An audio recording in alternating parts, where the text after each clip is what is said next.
ओम सभी को नमस्ते। मंत्रोच्चारण। ओम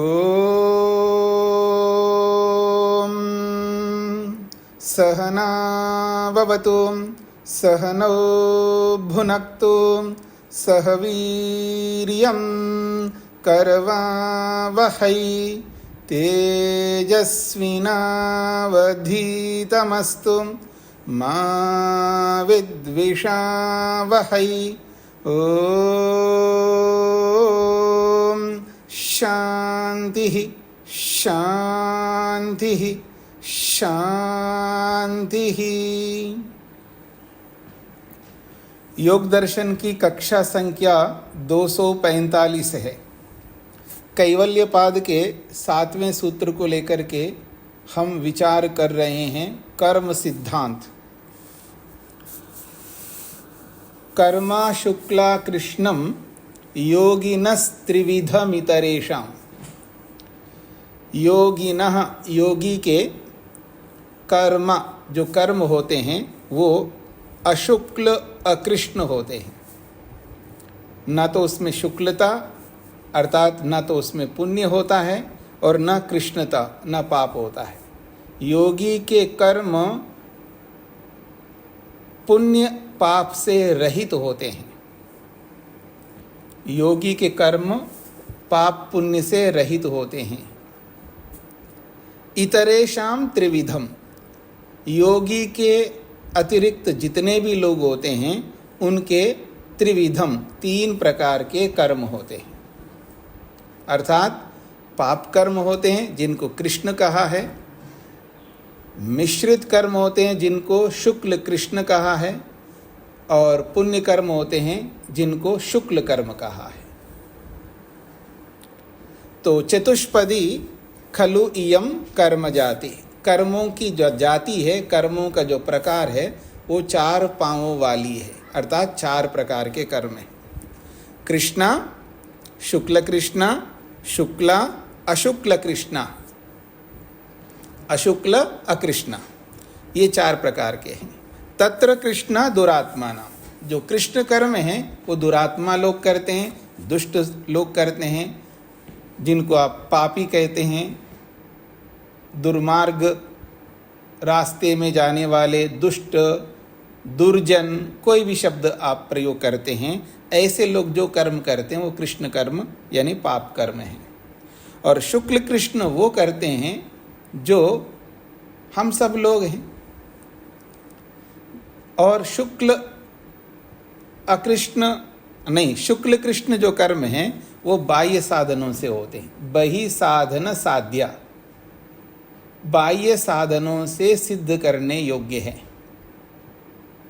और तत्र उस शुक्ल कृष्ण कर्म को करते हुए परपीड़ा अनुग्रह द्वारेण एव, दूसरों को पीड़ा और अनुग्रह अर्थात सुख देते हुए ही वो किया जाता है।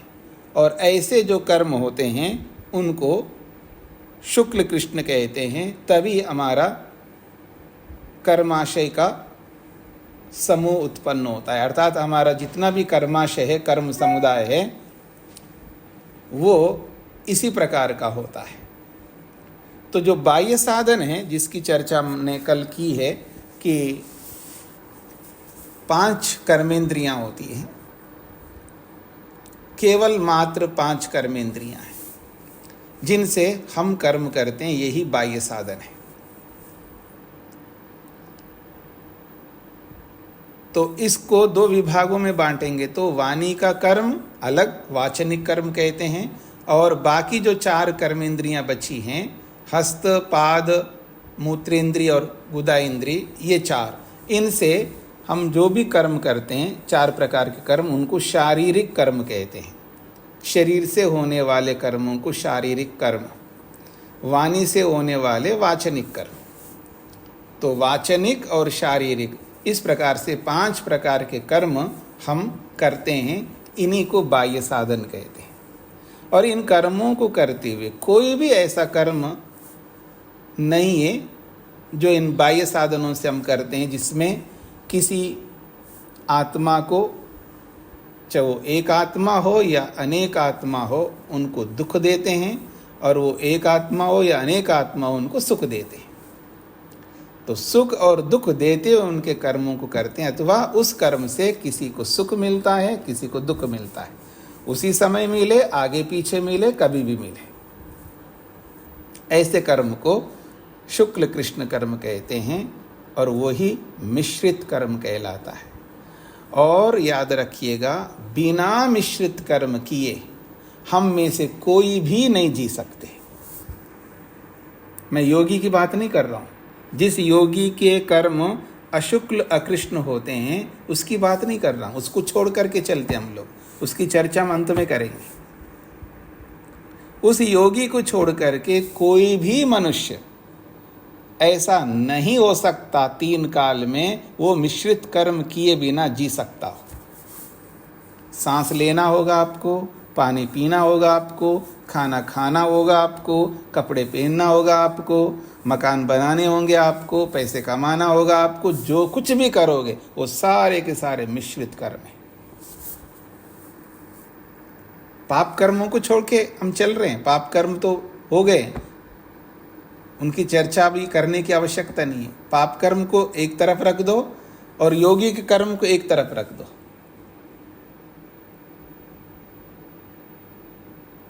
फिर हम जो कुछ भी करते हैं, ये अलग बात है, हम में भी कभी कभी व्यक्ति पाप कर्म भी करता है, उनको भी थोड़ी देर के लिए रखते हैं बाहर।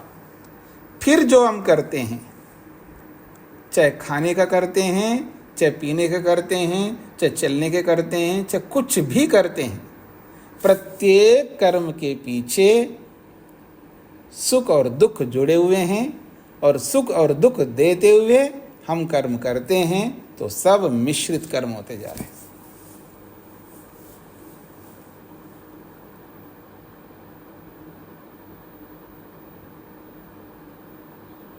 कोई ऐसा कर्म नहीं जिसके पीछे ये सुख और दुख जुड़ा हुआ ना हो। और कोई ऐसा कर्म हम नहीं कर रहे हैं जो बाह्य साधनों से नहीं कर रहे हैं। ये सारे के सारे मिश्रित कर्म हैं। चाहे आप परोपकार करो, चाहे स्व उपकार करो, अपना उपकार करो, दूसरे का उपकार करो, स्वयं को सुख दो या अपने परिवार को सुख दो, अपनी बिरादरी की सुख दो या किसी को भी सुख दो, कोई भी कर्म करो आप, इन सब के पीछे यही जुड़ा हुआ है। ये बाह्य साधन है।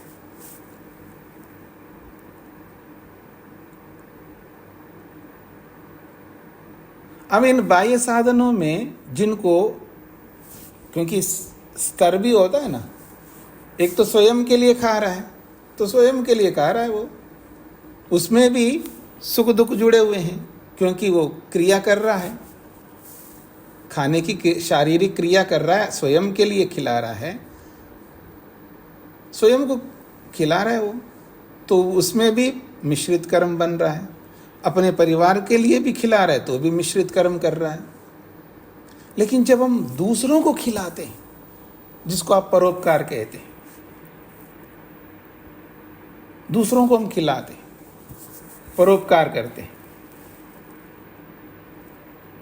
धन कमाते, वो भी मिश्रित कर्म है। लेकिन उसी धन में से किसी और को धन देते हैं, वो परोपकार है, वो भी मिश्रित कर्म है। अपने लिए मकान बनाते हैं, एक मकान नहीं, 2 मकान नहीं, कितने कितने मकान बनाते हैं, लेकिन दूसरे के लिए मकान बनवाते हैं।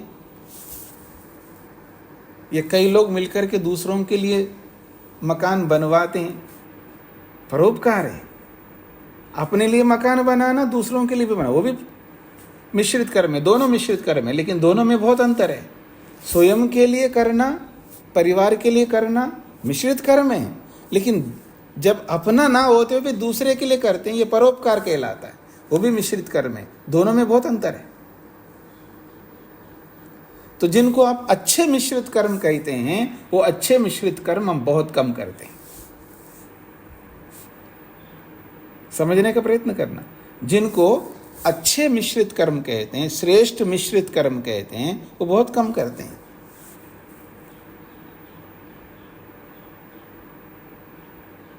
इसलिए मिश्रित कर्म भी बहुत ज़्यादा करने पड़ते हैं।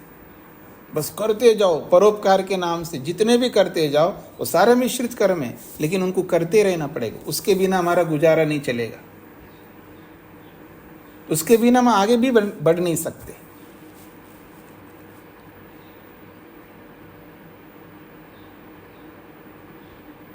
अब आगे बढ़ता हूं मैं, फिर विचार करेंगे एक साथ। अब आता हूं मैं शुक्ल कर्म, जो आज का प्रसंग है, शुक्ल कर्म।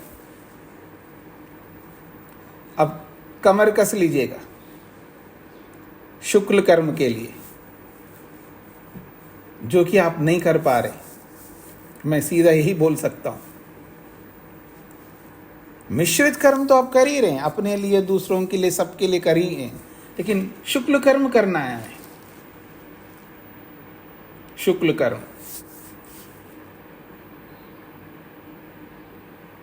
मिश्रित कर्म आपको समझ में आ गया? क्योंकि अभी आपका कोई प्रश्न नहीं आ रहा है, तो मैं आगे बढ़ता हूं शुक्ल कर्म की ओर। हाँ जी, सागर जी। नमस्ते स्वामी जी। जी स्वामी जी, मिश्रित कर्म के संबंध में ही 2 प्रश्न हैं। जी। स्वामी जी, प्रथम प्रश्न तो यह है, मैं न्याय दर्शन के भाष्यकार महर्षि वात्सायन और महर्षि मनु आदि ने शरीर और वाणी से 4 और 3 यानी 7 प्रकार के शुभ कर्म, जिन्हें हम पुण्य कर्म कहते हैं, माने हैं जी। और उन्हें मिश्रित कर्म की कोई संज्ञा नहीं दी है। नहीं दी है। और हाँ जी, तो इस विषय में थोड़ा समाधान करें। मैंने कल बताया था कि 2 प्रकार से कर्म की परिभाषाएं की है ऋषियों ने, एक तो पाप और पुण्य के रूप में, और एक परिभाषा महर्षि पतंजलि की है। तो महर्षि पतंजलि की परिभाषा व्यापक रूप से है, और महर्षि मनु जी का हो या और धर्म ग्रंथों का हो, महर्षि वात्सायन जी का हो, वो स्थूल रूप से है। पाप पुण्य वहाँ पर विस्तार नहीं किया। तो जो मिश्रित हम कर्म कह रहे हैं वो पुण्य कर्म में उन्होंने लिया है, पर वो स्थूल है। जब सूक्ष्मता से जाएंगे तो ये प्रक्रिया आएगी। जी जी स्वामी जी। स्वामी जी, दूसरा प्रश्न यह है, जो ये महर्षि व्यास जी की मान्यता है, सिद्धांत है कि पुण्य कर्म बाह्य साधनों से नहीं होता, केवल मन से होता है। अभी पुण्य कर्म की चर्चा बाद में करते हैं, अभी क्योंकि अभी शुरू करूंगा, उसके बाद आप करना। जी, अभी तो सबके सामने ये पुण्य कर्म की परिभाषा आई नहीं ना, आपको पता है, लेकिन सबके सामने अभी आई नहीं है। तो एक बार सबके सामने आ जाए तब उस संबंध में आप प्रश्न करिएगा। जी, अनिल जी को क्या पूछना है? ओम स्वामी जी। जी स्वामी जी, ये कहना था कि मिश्रित कर्म जो होता है वो स्वामी जी कर्मेंद्रियों के द्वारा होता है, लेकिन जो निष्काम कर्म करता है योगी, तो वो भी तो कर्म इंद्रियों के द्वारा अपने जीवन को चलाने के लिए कर्म करता है, तो वो इस तरीके से देखेंगे कि योगी भी फिर नहीं, अभी वो विषय आया नहीं है ना, निष्काम कर्म की अभी स्थिति आई नहीं है। जब निष्काम कर्म की चर्चा आएगी तब उस विचार करेंगे। अभी तो जितनी चर्चा आई उसके संबंध में कोई प्रश्न हो तो आपको पूछना है। जी धन्यवाद। हाँ जी, उमेश जी। उमेश जी,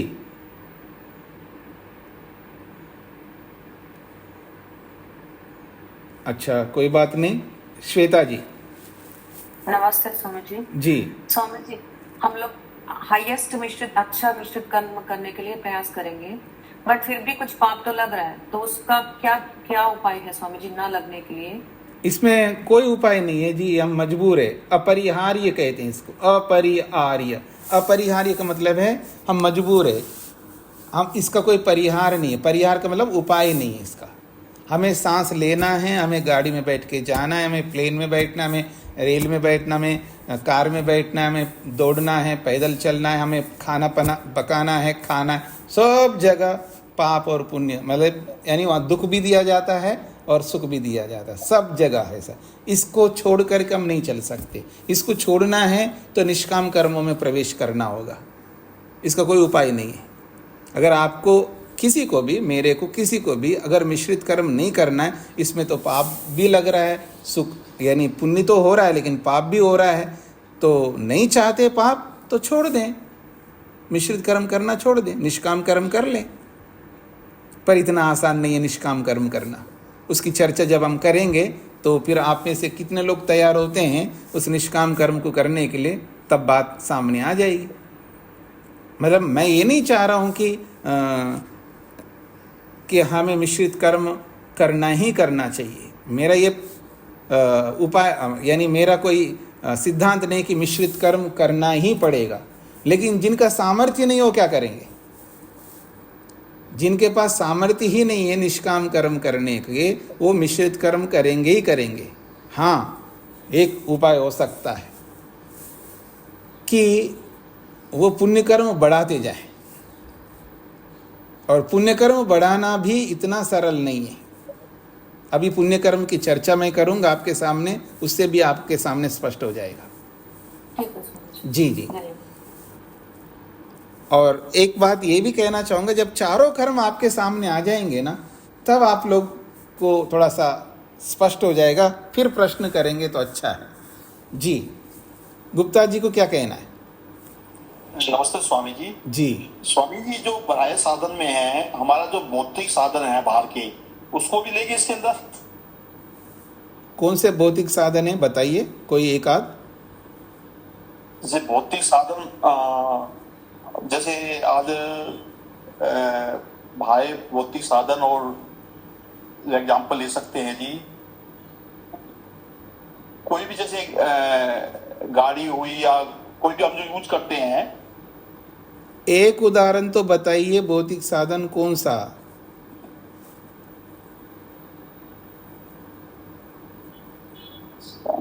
अभी कोई दिमाग में नहीं आ रही, तो मैं अब भौतिक साधन बोलते हैं जी, बाह्य साधन और भौतिक साधन। तो भौतिक साधन बोलते तो भौतिक साधन में एक तो साधन बताइए ना। भौतिक साधन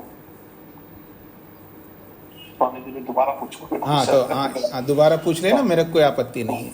अच्छा स्वामी जी, जो कर्म की परिभाषा क्या ले रहे हैं स्वामी जी? इधर उधर मत जाइए, यहाँ कर्म की कोई परिभाषा अभी आई नहीं है। जो बताया जा रहा है उतना ही समझने का प्रयत्न करना है। सबको पता है कर्म क्या होता है, सबको पता है कर्म क्या होता है। जी, हम शरीर से भी कर्म करते हैं, वाणी से भी कर्म करते हैं, मन से भी कर्म करते हैं, सब जानते हैं। उसके बारे में अभी चर्चा नहीं करना है, कर्म की क्या परिभाषा होती है। जो इंद्रिया ली है ना कर्म के अंदर, इंद्रिया तो फिर आपने सिर्फ 5 बाह्य इंद्रिया ली है जी आपने, जो हमारी 5 ज्ञान इंद्रिया, उसको कर्म में नहीं लगेगी स्वामी जी। वो तो आप अपनी परिभाषा बनाएंगे तो जरूर ले लेना। नहीं स्वामी, वैसी इधर उधर नहीं जाइए, इधर उधर नहीं जाइए, आप भटक जाएंगे। ज्ञानेंद्रियों से कर्म नहीं होता है, तो हम क्यों लेंगे ज्ञानेंद्रियों से?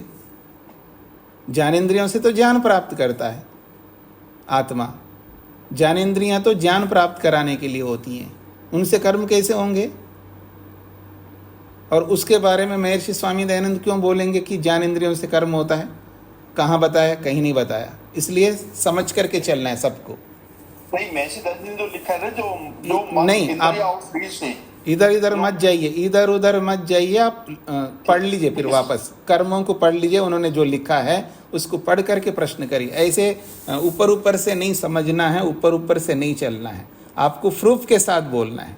स्वामी दयानंद जी ने बहुत कुछ लिखा है, लेकिन उसको पढ़ करके लाओ और उसको बताओ ये है प्रूफ, तब मैं आपसे चर्चा करूँगा।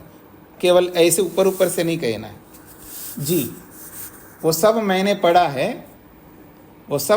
है, लेकिन आपको और अच्छे ढंग से पढ़ करके फिर सामने लाना है प्रमाण। मैं बिल्कुल सुनूंगा आपकी का, किसी की भी बात सुन लूँगा अगर वो प्रमाण ले आएंगे तो, और बिना प्रमाण के कोई भी बोलेंगे तो मैं किसी का नहीं सुनूंगा। प्रमाण पूर्वक बोलना है तो आप प्रमाण ले आइएगा, मैं जरूर सुनूंगा। रामवीर जी को क्या पूछना है?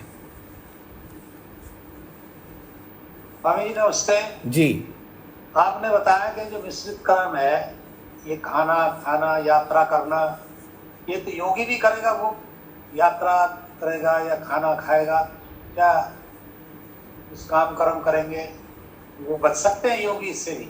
नहीं, योगी के निष्काम कर्मों की चर्चा तो अभी हमने नहीं किया, तो क्यों पूछ रहे उसके बारे में? नहीं, मिश्रित कर्म नहीं, योगी नहीं करता, सूत्र में बोला है ना। योगी का एक ही प्रकार का कर्म होता है, अशुक्ल अकृष्ण कर्म होता है। हम सब के होते हैं 3 प्रकार के कर्म।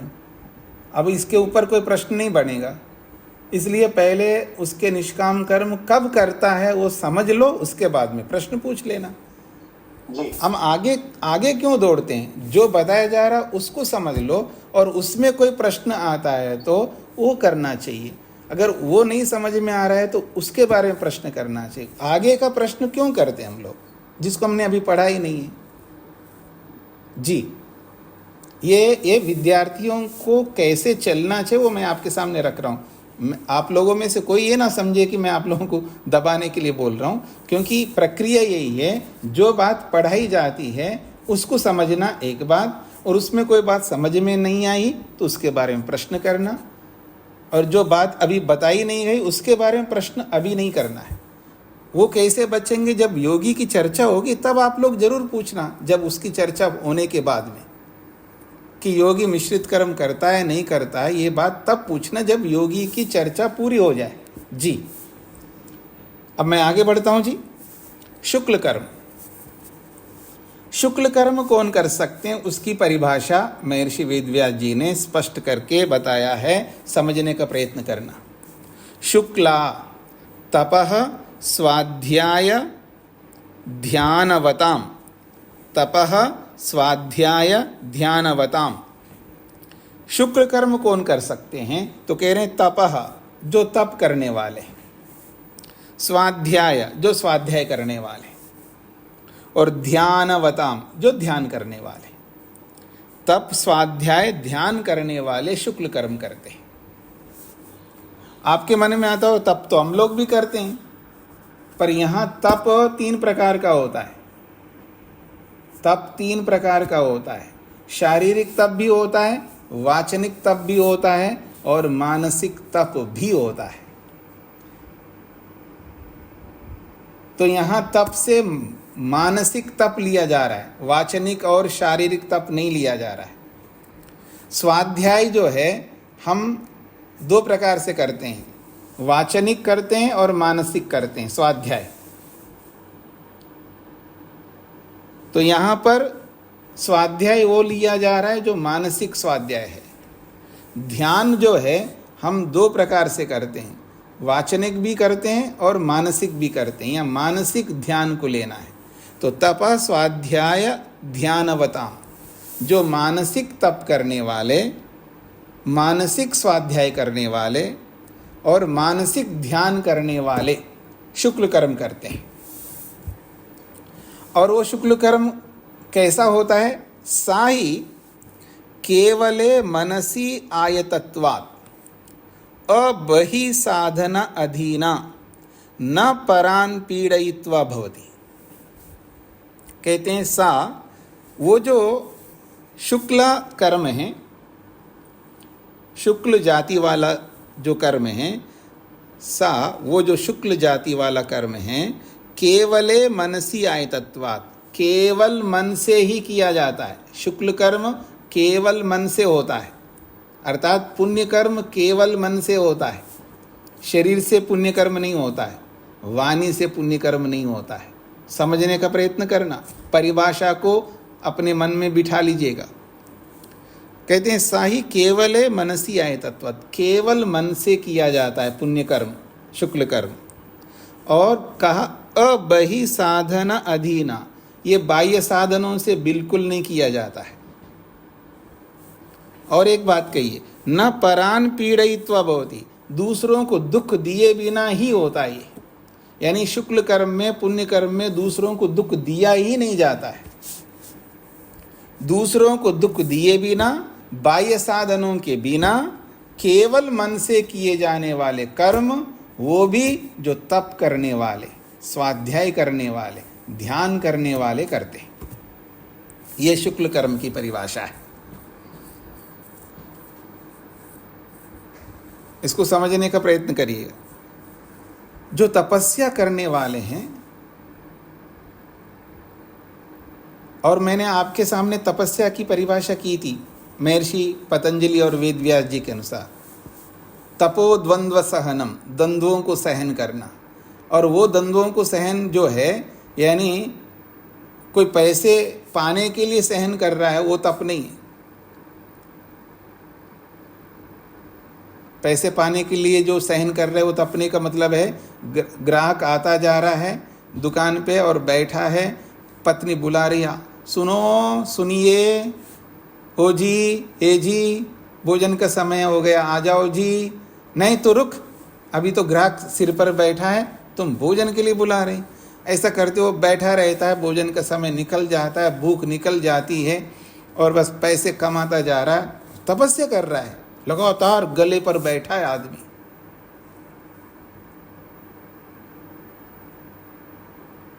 हाँ जी, समझ रहे हैं आप लोग, समझने का प्रयत्न करना। ये आपको हंसी बिल्कुल आ सकती है, यही काम नौकरी करने वाला भी करता है। हाँ, यही काम नौकरी करने वाला भी करता है, यही काम व्यापार करने वाला भी करता है, बस केवल पोजीशन चेंज होता है। समझने का प्रयत्न करना। जहां जिस कर्म के पीछे धर्म नहीं जुड़ा हुआ है और ऐसे कर्म में यदि वो सहन करता है वो कोई तप नहीं है। समझने का प्रयत्न करना। जिस कर्म के पीछे, चाहे गले के पास बैठ कर के पैसे नोट गिनता जा रहा है या व्यापार में लगा हुआ है, आ रहा है जा रहा है इधर उधर, चाहे नौकरी के लिए लगा हुआ है, नौकरी में ओवर टाइम करता जा रहा है, ये करता जा रहा है, जो भी कर रहा है पैसे के लिए, नौकरी के लिए, जहाँ जिस कर्म के पीछे धर्म नहीं जुड़ा हुआ है और उस कर्म को करता हुआ जो बहुत सहन करता है, भूख को, प्यास को, सर्दी को, गर्मी को, मान को, अपमान को, सब सहन करता हुआ कर्म कर रहा है, लेकिन उस कर्म के पीछे यदि धर्म नहीं है तो वो तप नहीं कहलाता है।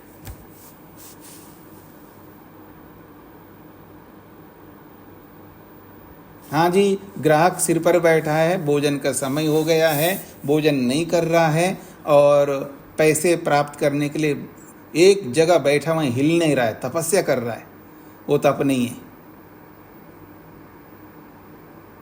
ये समझ लीजिए, क्योंकि वहाँ धर्म नहीं है। धर्म क्यों नहीं है? पैसे तो कमाना चाहिए, तो भूख लगे तो भोजन भी करना चाहिए, क्यों नहीं कर रहा है? भूख लग रही है तो भोजन करना चाहिए, भूख को रोक करके पैसा कमा रहा है, किसके लिए? बताओ, किसके लिए कमा रहा है? जो शरीर साथ ना दे आपको, शरीर रोगग्रस्त हो जाए, शरीर आपको साथ ही ना दे, तो पैसा कमा के क्या करोगे? पैसे को खाओगे? मतलब नोटों को खाओगे क्या? क्या करोगे आप? बोलो। तो अधर्म कर रहा है व्यक्ति, तो अधर्म करता हुआ तप नहीं कर सकता, कोई नहीं कर सकता। ये एक उदाहरण दिया। ऐसे बहुत सारे कर्म हम करते हैं जिसमें हमको लगता है कि ये तो जरूरी है, तो इसको करके ही मैं छोड़ूंगा। जहाँ ऐसा होता है वहाँ धर्म नहीं करता। धर्म जो है ना, हमेशा उचित करवाता है। इल्लीगल कर रहा है आदमी, जहाँ भी इल्लीगल कर्म होता है समझ लेना अधर्म है, और जहाँ इल्लीगल से कितना ही वो सहन करे वो तपस्या नहीं हो सकती है। ऐसे सब जगह लागू करना है। इसलिए आपका व्यापार, आपकी नौकरी, मेरा पढ़ाना, मेरा उपदेश करना, ये सब धर्म पूर्वक होने चाहिए। देखिए, मैं अपने को छोड़ करके नहीं बोल रहा हूँ, मैं मेरे सहित हम सबको जो भी कर्म करना है, यदि उन कर्मों के पीछे धर्म नहीं है तो वो मेरा कर्म हो चाहे आपका कर्म हो, सब अधर्म पूर्वक होंगे। और वो अधर्म पूर्वक जितने भी कर्म है उसमें मैं कितना ही सहन करूं, आप कितना ही सहन करो, वो तपस्या नहीं है।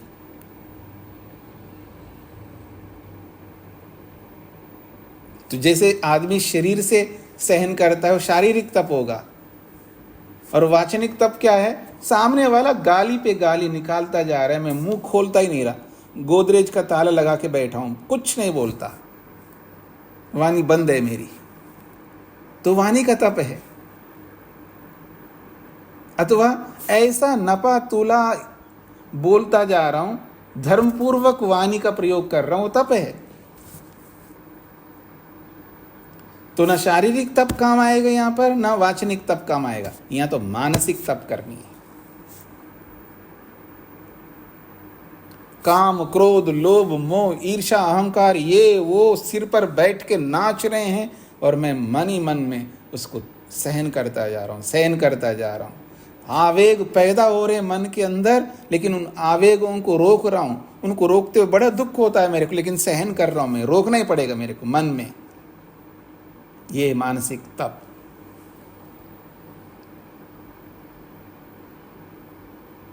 ऐसे स्वाध्याय, ऐसा ही ध्यान मन से। क्योंकि स्वाध्याय करते समय भी बहुत दुख होता है, उसको सहन करना पड़ता है। और ध्यान करते समय तो सबसे ज्यादा दुख होता है। मन कहता है कि आंखें खोल, लेकिन नहीं खोल सकता, खोल ही नहीं सकता। मन कहता है कि बस अब दुनियादारी के जितने भी जो संबंध है उनके बारे में सोच, लेकिन नहीं सोच सकता।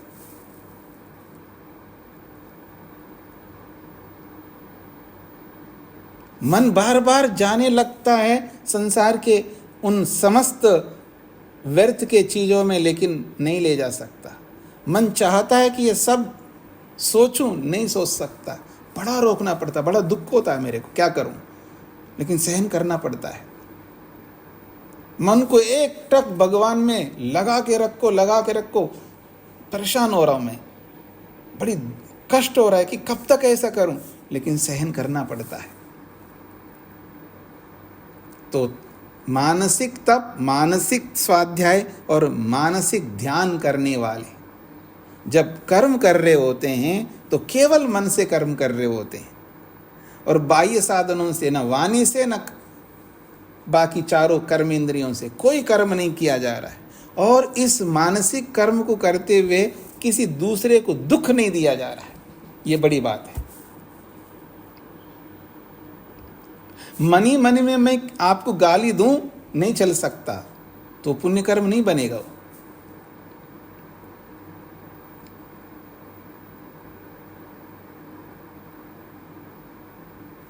तो ये जो कर्म है ये मन से करना होता है, और इस मन से करने के लिए कितना सामर्थ्य चाहिए व्यक्ति, इतना आसान नहीं है पुण्य कर्म करना।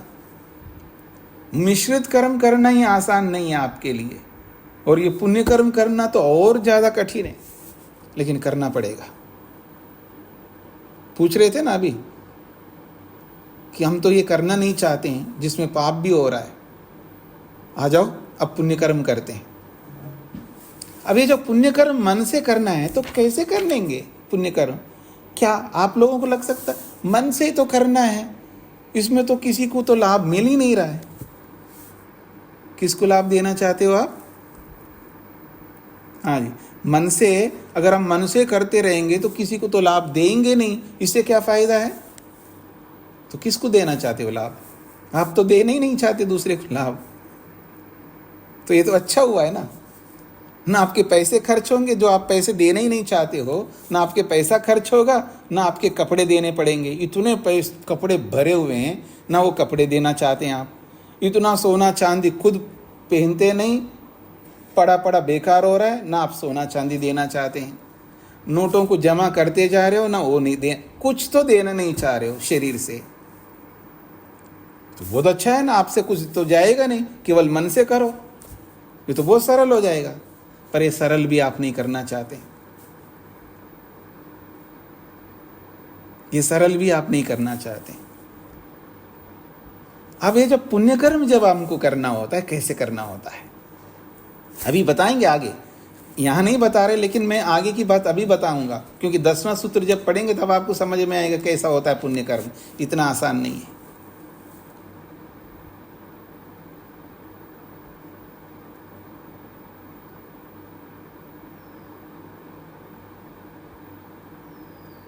पुण्य कर्म कैसे करना होता है?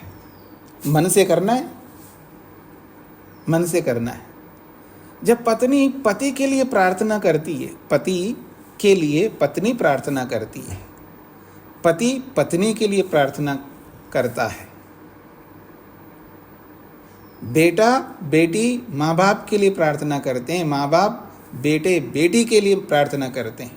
क्या स्वच्छ मन होता है, वाह कमाल है ना। जब अपने लोगों के लिए जब हम मन से भगवान से प्रार्थना करते हैं या मन से उनके लिए कल्याण चाहते हैं, मन से उनके लिए सब कुछ चाहते हैं, अपने लोगों के लिए क्या सोच है हमारा, कमाल है, बहुत अच्छा है, होना भी चाहिए। ऐसे प्राणी मात्र के लिए जिस दिन हम करेंगे ना, उस दिन हमारा पुण्य कर्म बनेगा।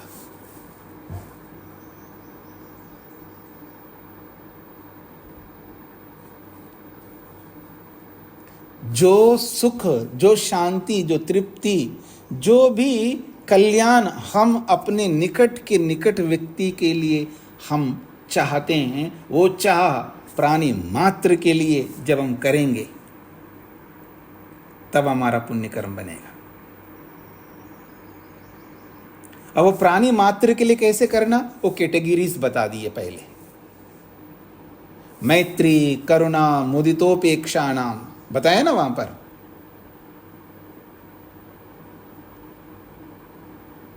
जी मेरा सबसे बड़ा मित्र तो मेरा पति है, मेरा सबसे बड़ा मित्र तो मेरी पत्नी है, मेरा बेटा ही मेरा मित्र है। बिल्कुल है, हो सकता है। ऐसी मित्रता से पुण्य कर्म नहीं बनेगा। अगर मित्र बनाना है तो उस कैटेगरी में जाओ। मित्र कौन बन सकता हो, सबको वैसा ही मित्र बनाना होगा, मन से, वाणी से नहीं, शरीर से नहीं, मन से। हाँ, आपके ऐसी भावना निकालने से वो पुण्य कर्म नहीं बनेगा।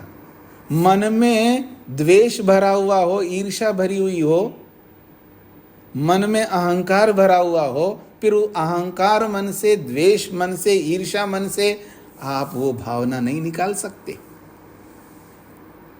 ये भी समझ लेना, वो नहीं निकाल सकते। हम सर्वे भवन्तु सुखिनः सर्वे सन्तु निरामया आप बोलते रहो, चाहे मन से बोलो चाहे वाणी से बोलो। हाँ जी, लेकिन मन में उसको बोलने के बाद में जब पड़ोसन या पड़ोसी और जो भी सास या बहू या फलाना जो भी हमारे सामने आता है, वो सारी की सारी ईर्ष्या और द्वेष, वो ये सब भरा हुआ है अंदर, ऐसा निकलता है। अब वो बैठ करके सर्वे भवन्तु सुखिनः मन से बोलते जाओ 10 बार, क्या अब 101 बार बोलो, तो पुण्य कर्म नहीं बनेगा आपका, पुण्य कर्म नहीं बनेगा आपका। हाँ, वो मिश्रित कर्म बन सकता है, इसमें कोई आपत्ति नहीं, पुण्य कर्म नहीं बनेगा। पुण्य कर्म तब बनेगा जब हम अपने निकट व्यक्ति के लिए जो भाव पैदा करते हैं, वैसा ही भाव प्राणी मात्र में करना होगा। वेद मंत्र कहता है ना, मित्रस्याहं चक्षुषा सर्वाणि भूतानि समीक्षे। वेद कहता है, मैं नहीं कह रहा हूं, वेद कहता है मित्रस्याहं चक्षुषा सर्वाणि भूतानि समीक्षे। मैं मित्र की दृष्टि से प्राणी मात्र को देखूं, ये वेद कहता है। वो भाव उत्पन्न करने होंगे हमें।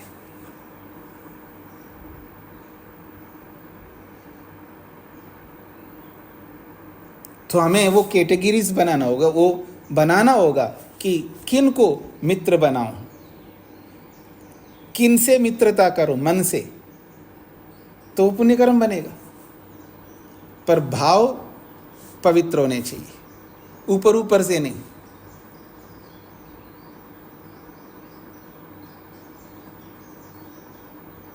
बहुत मुश्किल होता है, लेकिन अगर ठान लेना कोई व्यक्ति, पैसा ही नहीं लगता इसमें, ना पैसा लगता, ना सोना लगता है, ना बस थोड़ा बहुत समय लगता है, बहुत थोड़ा बहुत समय, ज़्यादा समय भी नहीं लगता है, और सबसे सरल है।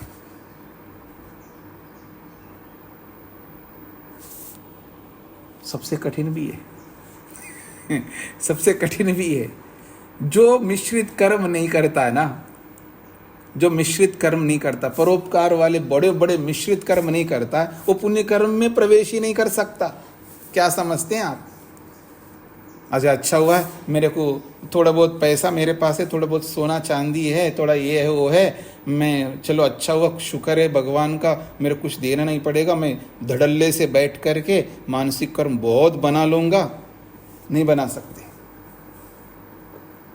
वो भाव ये आएंगे नहीं आपके, क्योंकि मिश्रित कर्म तो पानी की तरह बहाना पड़ेगा परोपकार वाले, तब हमारे में वो भाव आएगा। मिश्रित कर्म बहुत करने होंगे तब पुण्य कर्मों में प्रवेश हो पाएगा, इतना सरल नहीं है। मैं और मेरा, मेरी बिरादरी और इन्हीं संकुचित धाराओं में रहेंगे ना तो पुण्य कर्म बनेंगे नहीं, इनसे ऊपर उठना पड़ता है, परोपकार करना पड़ता है, बहुत मिश्रित कर्म करने पड़ते हैं, तब जाकर के पुण्य कर्मों में प्रवेश हो पाएगा। क्योंकि पुण्य कर्म करने के लिए मन को शांत, पवित्र, राग द्वेष मोह इनसे थोड़ा ऊपर उठना पड़ता है, तब जाकर के पुण्य कर्म बन जाएंगे। कभी कभी बन जाता है, ऐसा नहीं कि हमारा पुण्य कर्म बनता ही ना हो, बनता है हमारा, हम सबके बन रहे हैं, लेकिन बहुत इक्का दुक्का बनते हैं। उस इक्के दुक्के पुण्य कर्म से हमारा गुजारा नहीं चलेगा। क्या हुआ, कभी बहुत दया आ जाए मन के अंदर, वहां पर न सास न बहू और न दुश्मन कोई नहीं दिखता है, वहां तो बस केवल बहुत पवित्र भाव रहते हैं। कभी कभी होता है थोड़ा बहुत, हमेशा नहीं होता है। यह तो हमेशा चाहिए, हमेशा चाहिए, तभी पुण्य कर्म कर पाएंगे हम, बहुत करेंगे। मिश्रित कर्मों को करने के लिए त्याग करना पड़ता है, उस त्याग से ही हमारे अंदर, मन के अंदर वो भाव निकलने लगेंगे। समझने का प्रयत्न करना। कोई मैं आपको गुमराने के लिए नहीं बोल रहा हूँ, ये वास्तविकता है।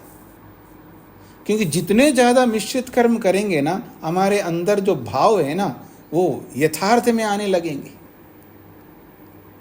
कि जब मैं सबको लुटा रहा हूँ, मैं अपना जो कुछ भी मेरे पास है सब मेरे लिए आत्मा है और सबको आवश्यकता है। मेरे पास भगवान ने बहुत कुछ दिया है, जो भी दिया है, समय दिया है, पैसा दिया है, सोना चांदी दी है, जमीन दी है, विद्या दी है, जो कुछ भी दिया है, बस मेरे को लुटाना है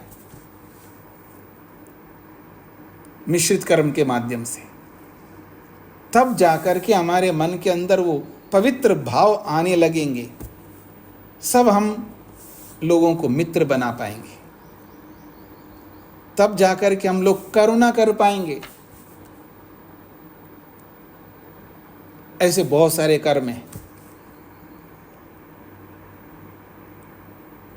मैं पत्नी से खुश नहीं हूं, पति से खुश नहीं हूं, भाई से खुश नहीं हूं, पड़ोसी से खुश नहीं हूं, दूसरे की गाड़ी से खुश नहीं हूं, दूसरे के पैसे से खुश नहीं हूं, तो संतोष कैसे आएगा जीवन में?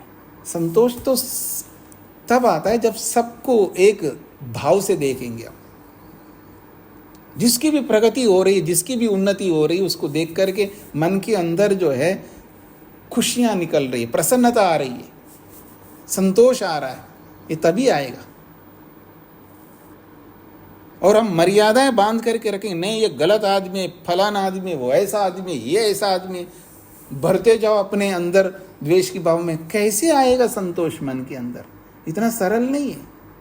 दुनिया भर की मान्यताएं बना करके हम जिए किसी के बारे में, दूसरों को तो छोड़ दो, अपने निकट के लोगों में ही भावना बना के रखते हम लोग। संकुचित मन हो जाता है व्यक्ति का। तो इसलिए ये पुण्य कर्म करना बहुत मुश्किल हो जाएगा हमारे लिए। इसलिए मुश्किल हो रहा है, इसलिए तो हम लोग बढ़ नहीं पा रहे। हमारे ना आगे बढ़ने के पीछे हम स्वयं कारण है, अपने ही पांव पर कुलाड़ा मार रहे हैं हम लोग। ये सबसे बड़ा कारण है। इसलिए पुण्य कर्म करने के लिए बहुत बड़ा दिल चाहिए, बहुत बड़ा दिल चाहिए, तब जाकर के पुण्य कर्म होगा।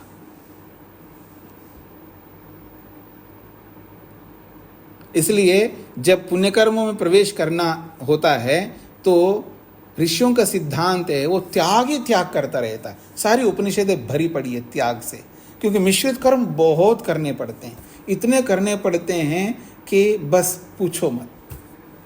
वो मिश्रित कर्म कर करके वो ऊब जाता है,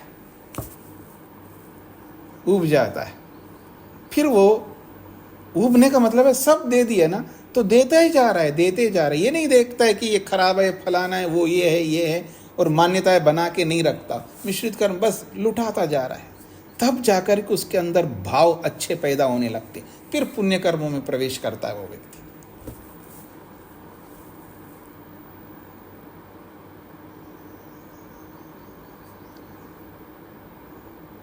तब उसके अंदर वास्तव में श्रद्धा उत्पन्न होती है। श्रद्धा एक पुण्य कर्म है, हमारे में श्रद्धा ही नहीं है।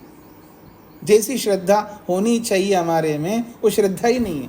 औरों के ऊपर श्रद्धा तो हो, अपने ऊपर भी श्रद्धा नहीं है उसको, अपने आप पर श्रद्धा नहीं है, तो भगवान के ऊपर कहाँ श्रद्धा होगी, दूसरे के ऊपर कहाँ श्रद्धा होगी। और श्रद्धा रखना पुण्य कर्म है, उत्साहित रहना पुण्य कर्म है। याद कर लो, जब श्रद्धा, वीर्य, स्मृति, समाधि, ये सब सूत्र पढ़ते समय ये सारे पुण्य कर्मों की चर्चा हमने की है। बहुत सारे पुण्य कर्म हैं जो केवल मन से होते हैं, और पानी की तरह बस करते जाओ, बैठे बैठे करना, कुछ भी, बस थोड़ा बहुत समय तो जरूर लगेगा, लेकिन बहुत ज्यादा पुण्य कर्म कर सकेंगे हम। लेकिन याद रखना कि इन पुण्य कर्मों को करने से पहले यदि उसके मिश्रित कर्म बहुत नहीं होते हैं, उसके पुण्य कर्म तो इक्का दुक्का ही हो पाएगा। यदि पुण्य कर्म करना चाहते हैं तो मिश्रित कर्मों को इतने करने होंगे, बस सारा लुट गए, जब भी मेरे पास कुछ नहीं है तब जाकर के हम पुण्य कर्म में प्रवेश करेंगे। जो करना तो कर लिया शरीर से, अब तो कुछ है ही नहीं मेरे पास। धन लुटाया, कपड़े लुटाया, सोना चांदी लुटाया और जमीन लुटाया, सब लुटा दिया, अब मेरे पास कुछ नहीं, अब वैसे ही कंगाल हो गया। अब मेरे पास मिश्रित कर्म करने का कुछ नहीं रहा है, अब फिर सब मेरे लिए बराबर हो जाएंगे, फिर मैं पुण्य कर्म ऐसे करते जाऊंगा, बस पूछो मत। समझने का प्रयत्न करना। ये जो अटैचमेंट है ना, स्वस्वामी संबंध, ये रोकता है हमारे को, मिश्रित कर्मों को करने से रोकता है। ये पुण्य कर्मों को करने के लिए पुण्य कर्म करने नहीं देता। अटैचमेंट, स्वस्वामी संबंध, मैं और मेरा, मैं और मेरी, इस चक्कर में हम उत्तम पवित्र कर्मों को करने से दूर हो गए। ये सब करने होंगे। तो आइए, ये जो शुक्ल कर्म हैं ये बहुत पवित्र भाव से करने होते हैं।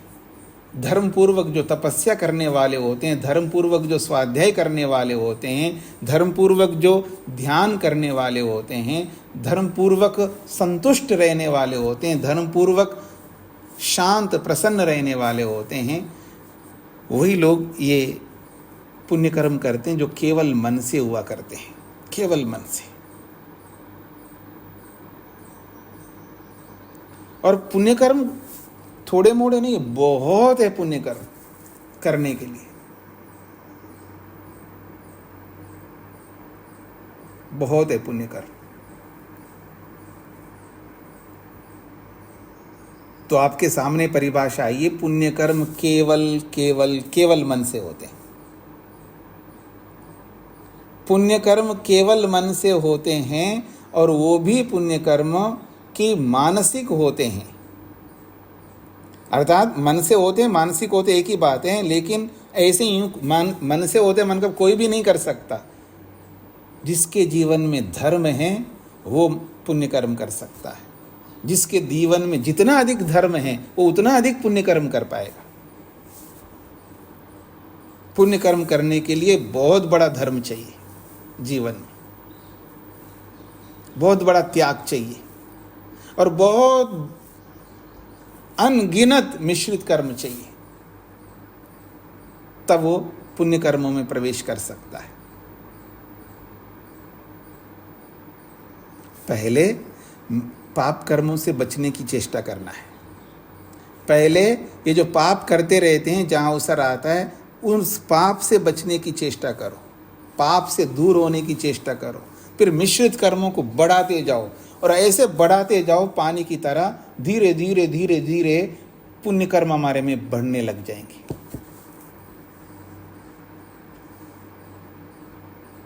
बहुत बड़ा कर्म सिद्धांत है ये। ऐसे ही जन्म नहीं होते हैं, ऐसे कुत्ते गधे सुअर नहीं बनते हैं, ऐसी इतनी योनियां नहीं बनते हैं, क्योंकि इतनी सारी योनियों में जाने वाले हम ही मनुष्य लोग हैं। मनुष्य जीवन से अलग योनियों में जाते हैं हम लोग, मनुष्य से अन्य योनियों में जाते हैं।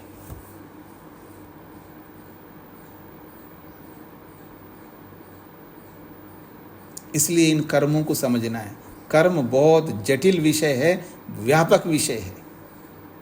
अंधेरे में रह करके हम आगे नहीं बढ़ सकते, उजाले में रहना होगा, प्रकाश में रहना होगा। जहाँ समझ में आ रहा है उसको बस उसको अप्लाई करते जाओ, उसको प्रैक्टिकेबल बनाते जाओ। केवल सुन सुन करके केवल रखना नहीं, उसको करते जाओ। जहाँ जितना समझ में आता है तब जा करके हम आगे बढ़ पाएंगे। प्रहलाद जी को क्या पूछना है? नमस्ते गुरु जी। ये शुक्ला तपः स्वाध्याय ध्यानवत्ताम, जी। उसके आगे जो है सा ही केवल मनुष्यायत्त बही साधना, वो नहीं समझ आया। जी। थोड़ा प्रकाश पाड़े। तो देखिए, ये जो कर्म जाति बोला है ना, कर्म जाति, तो जाति स्त्रीलिंग में इसलिए सा लिखा है। जो शुक्ल जाति है वो केवले मनसी, मनसी को अलग करो, फिर आयतत्वात्, मनसी आयतत्वात्, मन में ही होने के कारण से, अर्थात ये जो शुक्ल कर्म है केवल मन से होने के कारण से। फिर आयतत्वाद को अलग करेंगे तो अकार बचेगा, तो अबहि साधन अधीना, अबहि साधना अर्थात बाह्य साधनों से नहीं होता है। बाह्य साधन 5 है हमारे पास में, 5 कर्मेंद्रियां, तो 5 कर्मेंद्रियों से पुण्य कर्म नहीं होते हैं, अर्थात शरीर से और वाणी से पुण्य कर्म हो ही नहीं सकते। केवल बचा है आंतरिक साधन, और आंतरिक साधनों में कर्म करने वाला मन है, तो मन से होता है ये शुक्ल कर्म। अबहि साधना अधीना, बाह्य साधनों के बिना होता है। फिर कहा न परान पीड़यित्वा भवति, इस मन से किए जाने वाले पुण्य कर्म में किसी दूसरी आत्मा को दुख नहीं दिया जाता है। बहुत अच्छा, धन्यवाद, समझ में आ गया बिल्कुल सर। हाँ, युधिष्ठिर जी। स्वामी जी नमस्ते जी। हमको कैसे पता चलेगा कि हम मिश्रित कर्म के छोड़कर पुण्य कर्म की ओर जा रहे हैं? देखिए, सर्वथा छोड़ते नहीं है। जब पुण्य कर्म करने लगेंगे तो मिश्रित कर्म अपने आप कम होते जाएंगे, क्योंकि हम बहुत कर चुके होते हैं मिश्रित कर्म। तो फिर हम पुण्य कर्म में जब आगे बढ़ते हैं तो मिश्रित कर्म अपने आप कम होते जाएंगे। जो पैसा था सारा दे दिया, अब दोबारा देने के लिए नहीं है मेरे पास में, तो इसलिए मैं मानसिक पुण्य कर्म करने लग रहा हूँ। जो मेरे पास जो भी है, पैसा है, ज्ञान है, या और कुछ भी है, जो भी हम दे सकते, देने योग्य बहुत कुछ है हमारे पास में, समय है देने के लिए, बहुत कुछ देने के लिए, वो सब दे चुके हैं, बहुत दे चुके हैं। तब धीरे धीरे हम पुण्य कर्म में प्रवेश करते हैं, अपने आप पता लग जाएगा, स्वयं को पता लगा। योगेन योगो जातव्य, योग से ही योग पता लगता है। जैसे जैसे हम करते जाएंगे वैसे वैसे हमारे सामने आता जाएगा। जी। सागर जी। धन्यवाद स्वामी। नमस्ते स्वामी जी। जी। स्वामी जी, महर्षि व्यास जी के जो कथन है कि पुण्य कर्म केवल मन से होते हैं जी, और कर्मेंद्रियों से पुण्य कर्म नहीं होते, तो इस संबंध में कुछ विद्वानों की मान्यता है, वह ऐसा कहते हैं कि महर्षि व्यास का तात्पर्य यहाँ समाधि ध्यान आदि की प्रधानता से है। जैसे समाधि आदि कार्य मन से ही होते हैं, वाणी और शरीर से नहीं होते, तो उन्होंने प्रधानता से ये कथन कहा है, क्योंकि अन्य जितने कार्य हैं शरीर से वाणी से, उनमें समाधि शामिल नहीं है। तो प्रधानता से समाधि को लक्ष्य रखकर कह रहे हैं कि मानसिक कार्य पुण्य ही होते हैं। नहीं, यहाँ केवल समाधि को ध्यान में रख करके नहीं, ये पूरे योग जो है केवल समाधि के लिए नहीं, यम नियम भी तो है हमारे पास में। यम नियम जो है वो यम नियम भी साथ में जुड़ा, यानी योग ऐसा है 8 अंगों का, और पूरा संपूर्ण जीवन योग में आता है। योग से हट करके जीवन की कोई ऐसी क्रिया नहीं है जो योग के अंतर्गत नहीं आती हो। योग या भोग दोनों ही हमारे सामने। तो ये व्यापक रूप से 4 कर्मों को बताया, केवल समाधि को ध्यान में रख करके नहीं बताया जा रहा है, पूरे जीवन को सामने रख करके बताया जा रहा है। शास्त्रकारों की जो बातें हैं कहीं स्थूल ढंग से होती है, कहीं सूक्ष्म ढंग से होती है। तो दूसरे जो कर्मों की जो चर्चा की है, पाप और पुण्य, तो वहाँ जो पुण्य है उस पुण्य में मिश्रित भी जुड़ा हुआ है और ये पुण्य भी जुड़ा हुआ है। और यहाँ पुण्य में मिश्रित नहीं जुड़ा है क्योंकि उसको अलग कर दिया है। इस तरह आप समझ लीजिएगा। ऋषि लोग जो है कोई अलग अलग मान्यताएं प्रस्तुत नहीं करते हैं, केवल अपने अपने विषय को प्रस्तुत करते हैं। उनका स्थूल विषय है इसलिए 2 पाप और पुण्य बताया। लेकिन महर्षि पतंजलि का, वेद व्यास जी का जो विषय है केवल स्थूल नहीं है, वो सूक्ष्मता से। यहाँ योग में अति सूक्ष्म से सूक्ष्म बातों को लेकर के भी बताया है और स्थूल से स्थूल बातों को लेकर के भी बताया, यानी स्थूल से सूक्ष्म, सूक्ष्म से स्थूल, सारी बातें बताई है। जो मुक्ति के लिए जो जो आवश्यक है सब बताया यहाँ पर, और उन सब में ये कर्म भी है। इसलिए केवल उसको ध्यान में रख करके नहीं चल सकते। जी सागर जी। धन्यवाद स्वामी। हाँ जी गुप्ता जी। मेरे 2 क्वेश्चन है स्वामी जी। यह स्वाध्याय का जो यहाँ पे लिया है हम पठन पाठन से ले गए या इसको हम लोग श्रवण ध्यासन और से ले गए हम लोग? मैंने स्वाध्याय का जो अर्थ क्या बताया था वो बताइए आप। स्वाध्याय का पठन पाठन भी है जी? नहीं, मतलब इधर उधर मत जाइए, जो मैं पूछ रहा हूँ उतना बताइए, नहीं तो विस्तार ज्यादा हो जाए। मैंने यहाँ स्वाध्याय का अर्थ कौन सा बताया था पढ़ाते समय? तब का बताया स्वामी जी आपने अभी तो? अच्छा, स्वाध्याय का नहीं बताया मैंने। स्वाध्याय का मैं दिमाग से। तो दिमाग पूरा लगाइए ना, जब पढ़ रहे हैं तो पूरा दिमाग लगाइए। यहाँ पर मानसिक स्वाध्याय लिया है। यहाँ पर स्वाध्याय जो है वाचनिक भी होता है, मानसिक भी होता है। तो जो पठन पाठन है वो वाचनिक भी होता है और मानसिक भी होता है, दोनों होते हैं। तो इसलिए यहाँ दोनों में से एक लेना, मानसिक स्वाध्याय। ठीक है स्वामी जी। जी। स्वामी जी दूसरी चीज, स्तुति प्रार्थना उपासना करते हैं, अब उसको मिश्रित ले गए या उसको किसमें कर्म में ले गए? देखिए आप लोग मेरे लोग ऐसा नहीं है। यहाँ परिभाषा को ध्यान में रखिएगा और इस परिभाषा में जिसमें आएगा उसमें ले लीजिएगा आप। मिश्रित में आ रहा है स्वामी जी मेरी परिभाषा के हिसाब से। नहीं, ईश्वर की स्तुति मन से भी होती है ना।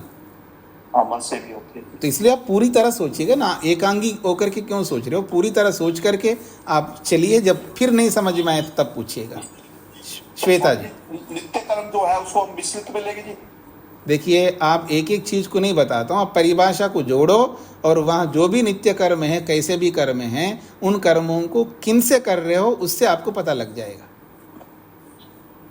अब वाणी से कर रहे हैं तो पुण्य कर्म बन जाएगा, शरीर से कर रहे हो तो मिश्रित कर्म बन जाएगा, वाणी से कर रहे हो तो मिश्रित कर्म बन जाएगा। वो तो आपको देखना है ना। मैंने तो आपको वो जरिया बताया, मतलब माध्यम बता दिए, ऐसे होते हैं। अब उसको लगाते जाओ और देखते जाओ। श्वेता जी। नमस्ते स्वामी जी। जी स्वामी जी, एक महाभारत का एक श्लोक है ना स्वामी जी, वहाँ पे जो कहते हैं कि सारे शास्त्रों का सारांश है ये, परोपकार पुण्याय पापाय परपीडनम।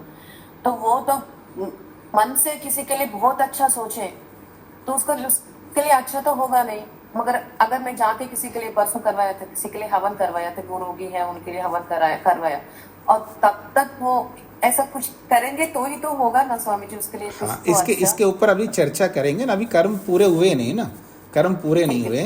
तो जैसा आप पूछ रहे हो जी, केवल हम मन से करेंगे तो फिर तो किसी को तो लाभ होगा ही नहीं है।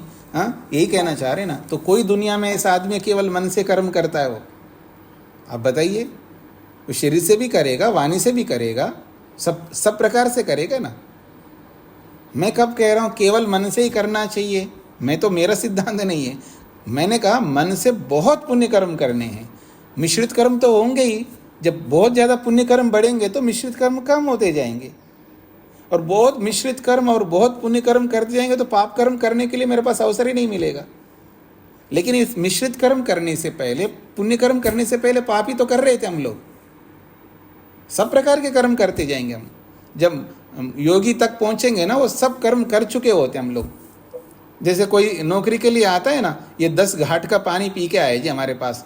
नहीं, मैं दूसरा उदाहरण देता हूँ। डॉक्टर विष्णु जी के पास जब कोई जाता है ना, समझ लेना कि ये सब जगह धक्के खा के आए तभी विष्णु जी के पास जाएंगे। आयुर्वेद के पास तभी आता है आदमी ये पति वो पति, सारे पतियों को हजमा करके आता है व्यक्ति, ऐसा।